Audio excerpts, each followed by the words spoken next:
Hello everyone, and welcome to episode 10 of the Dungeon Lore series. In this series, I hope to explain the origins of each dungeon in Final Fantasy XIV, and maybe expand a bit on things you might not know. This episode's dungeon is the Stone Vigil. In the far reaches of the Coerthan Highlands, there lies ruins of 4 watchtowers used by the city-state of Ishgard centuries ago to help combat the Dravanian Horde, the immense force of dragons and their kin that are attempting to overwhelm and eliminate Ishgard during a centuries-old conflict known as the Dragon Song War. These were known as the Vigils, each with a separate name. There were the Dawn, Dusk, and Steel Vigils, each of which fell to the harsh weather of Coerthas after the Calamity, and finally the Stone Vigil. Unlike the others, the Stone Vigil did not fall to mere cold, but instead fell to the Horde, with House Halenart being overrun and driven out by Dragonkin and Scalekin alike. The Knights of House Durandare have since made many attempts at reclaiming the tower, with none being successful. There is clearly a force of great power at work keeping them at bay. After having earned the trust of Lord Driamont and his soldiers, as well as exposing a false inquisitor turns dragon within their ranks, adventurers are frantically searching for Sidnan Garlon's airship, the Enterprise, in order to salvage it for assistance with confronting the Primal of the Vortex, Garuda. Along with the help of Alphino, interest grows as to obtaining entry to the Stone Vigil. Lord Driamont informs the adventurer that the ship was seized by Ishgard after the Calamity. However, due to having to abandon the Vigil, he knows not if any part of it remains intact. The only choice the adventurer has is to explore the ruins fully and find whatever evidence they can glean.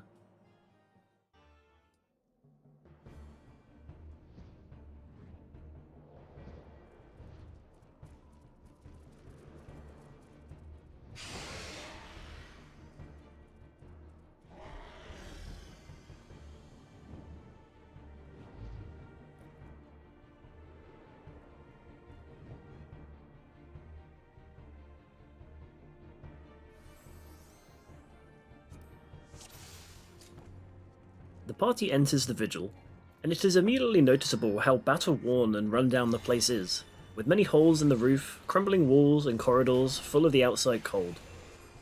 As to be expected, almost all of the enemies within the dungeon are those of the Dravanian Horde, whether it be Dragonkin or Scalekin. The few outliers are several ice sprites in the areas most exposed to the harsh Coerthan climate. Turning the corner into the Vigil, a large wyvern descends from a gap in the ceiling, ambushing the party with its flaming breath. Following along this path leads the group into the barracks area, presumably used previously for soldiers and officers alike as a stationing ground within the Vigil.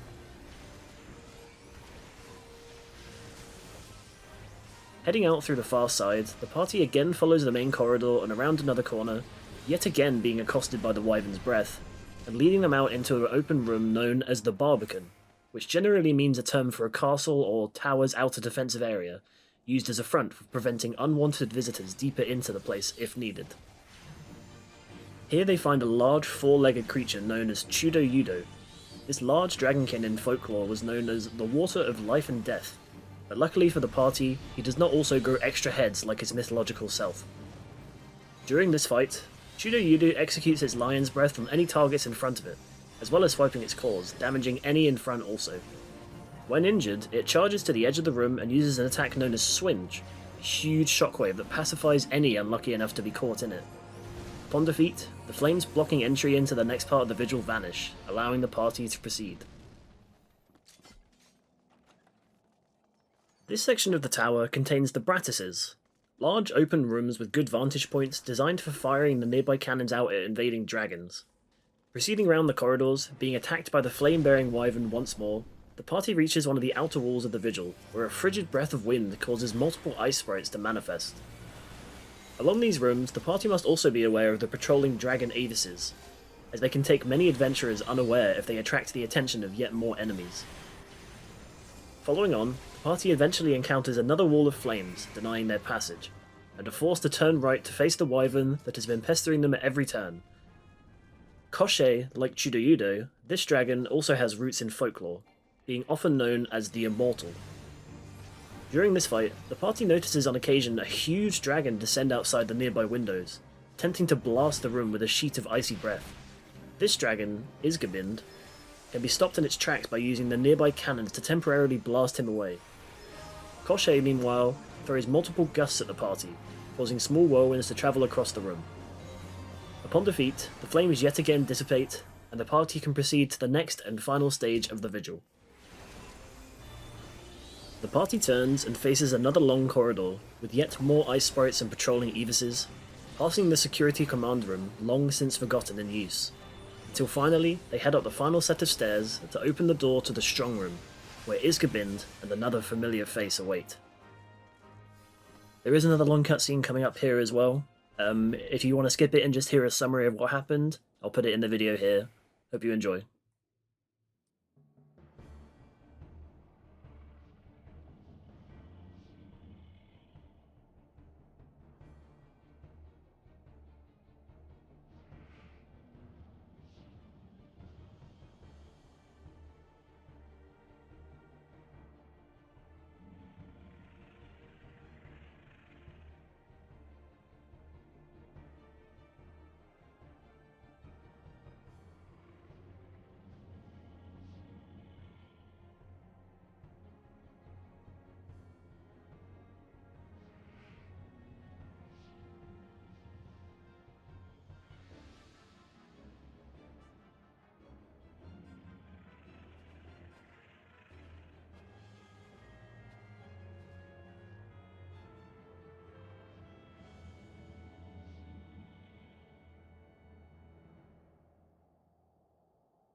Here, Sid Garland and Alphino Levier spot the missing airship known as the Enterprise, but also as sleeping Isgabind.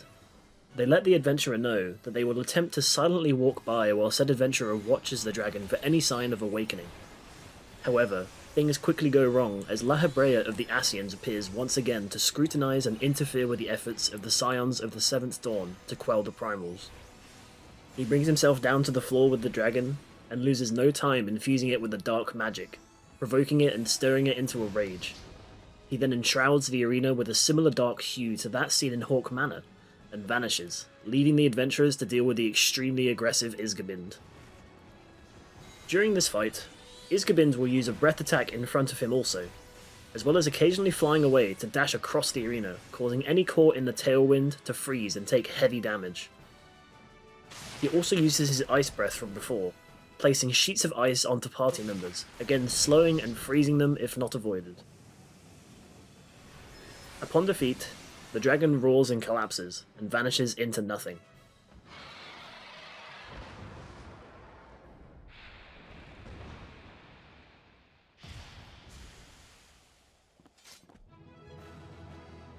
After this, the adventurer receives their 5th Crystal of Light, items they are gathering to prove themselves a true warrior of light, and worthy in the eyes of Hydaelyn. And that's the end of the lore for the Stone Vigil.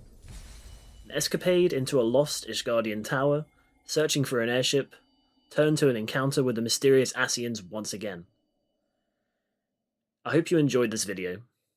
If you did, consider leaving a like and subscribing to the channel for more Final Fantasy XIV lore, and I'll see you next time for the Zamail Darkhold.